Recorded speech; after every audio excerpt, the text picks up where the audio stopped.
Alors, Dax est protégé contre les crues, d'une manière générale. Après, c'est vrai que les nouvelles normes et les nouvelles règles de tout ce qui concerne les digues font qu'il y a malgré tout des travaux de confortement à faire d'un point de vue préventif, ce qui permettra d'assurer à terme la stabilité des ouvrages et de vraiment les ausculter en profondeur, chose qui n'a pas été peut-être faite depuis un petit moment. Donc là, on a vraiment un diagnostic très complet de tous les ouvrages avec énormément de sondages géotechniques, des levées topographiques. Donc on a vraiment une connaissance précise de l'extérieur et de l'intérieur des ouvrages, ce qui permet de voir là où il y a besoin d'intervenir pour faire des travaux qui ne changeront pas la protection qui existe déjà sur Dax. Les habitants sont déjà protégés, mais elle permettra de renforcer cette protection et qu'on soit sûr qu'elle soit efficiente jusqu'au niveau désiré.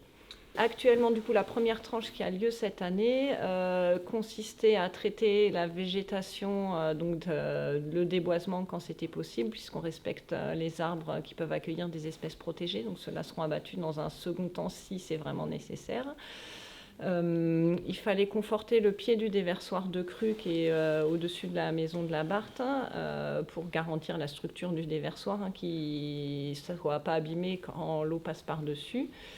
Et on vient aussi restructurer toute la crête de la digue, donc le haut là où circulent les engins d'exploitation pour l'entretien de la digue.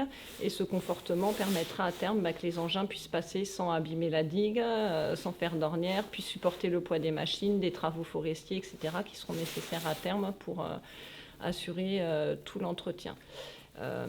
Donc c'est des travaux qui doivent se faire en plusieurs tranches parce que cette année, il faut donc conforter la crête de l'ouvrage pour pouvoir l'an prochain accueillir les engins forestiers qui déboiseront la fin du tronçon qui n'a pas pu être fait cette année.